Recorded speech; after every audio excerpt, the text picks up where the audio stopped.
Hello, everyone. Brian Reed, Branch Manager of Neighborhood Loans. I am sitting here with Cari Sparks and a special guest from Empire Title. We're going to talk about a couple of things. We're going to gear this towards developers today. Anybody looking to expand. I develop myself. I am in the construction space, and also this is a topic that we deal with quite a bit. We go to roundtables at the state of Arizona, AZDRE. We meet with Susan Nicholson monthly on the roundtable. But I want to ask you some questions, a little bit about developing. Talk to me a little bit about what you do for developers. I know you deal with public reports, you deal with wildcat subdivisions, you deal with all of this. So for our investors out there, for our agents out there that are looking to develop, they're dealing with home builders, they're dealing with all these. Talk to me a little bit about the services and the things that you offer for developers, that you offer myself, you offer my builders. Let's talk about that a little bit. Okay, I've started working in this space, I suppose about a decade ago. I kind of moved into it out of real interest in breaking ground. I guess my grandma, when she used to drive me from Tucson to Phoenix, we'd go up the I-10 and she'd say, someday Tucson and Phoenix are going to grow together. And at the age I was at, looking out the window, I went, it's not going to happen. Or when my grandma would take me from Tucson down to Nogales and go, oh, Rio Rico. Sure enough, that's not going to happen either. And so actually with both of those areas, you and I have been working heavily in them together.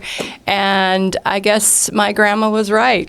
And I think that part of that interest does come from that, wait a minute, she told me this was going to happen.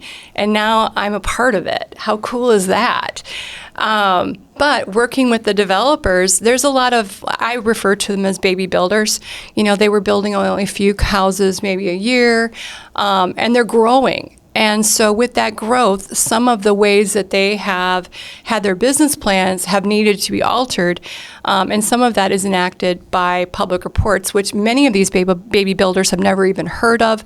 A lot of realtors don't understand what a public report is. And so for those people who want more information from the Arizona Department of Real Estate, I suggest going to the website, because they do believe that a licensee should be up to date on these, that it is posted on their website about public reports. But I'm going to start holding public report classes to help be a partner in providing information to prevent the builders and developers from going into a space that they may not have known what they were walking toward. And so those roundtables with Commissioner Nicholson and Deputy Commissioner Neat have been very important to educating the realtors, lenders, developers, and bringing in some of the attorney partners as well into these discussions. And as those discussions have grown, we've actually gone into a commercial space, which is perfect for them too.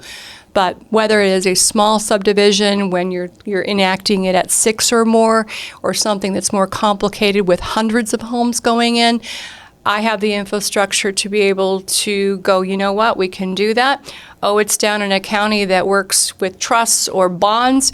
Let's have that conversation. Or a county like Maricopa County that doesn't do it the same way as these outer-lying areas.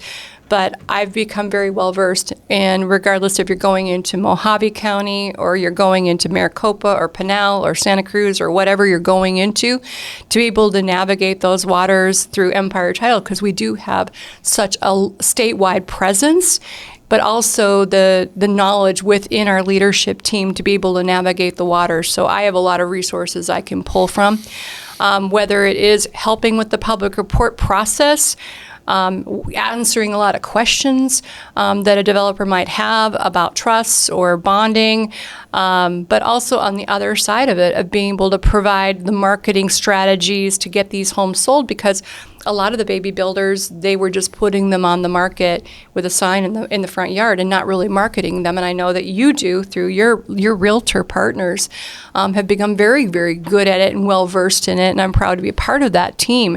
But also having escrow staff with me that understand new construction, because although you can have a escrow officer with a lot of background in doing escrow, maybe traditional, but you need to have the right escrow staff, the support that understands from the ground up What's required by the county? What's required by the state? How do we navigate this so you don't get into what's called wildcat subdivisions and checkerboarding? These are terms that are thrown around. There's some famous ones in the north part of of Maricopa County that you might be familiar with from the news and lawsuits and things like that. We don't want to go in there. And so being able to have the software that I use to be able to plot these out for people who have questions about it, I've taught myself how to do that. And being able to understand when marketing can go in place, at what point in an approved public report can you start marketing? What does it mean to market properties in consort with one another that will enact possibly ADRE to come in and take a look at it? I know that the commissioner's office has hired, at least as of today, 3 different investigators. So I know that ADRE is actively looking for these violations, but they're also looking to help people who have violated with solutions and be able to walk them through so that they can get themselves into a legal space, if at all possible.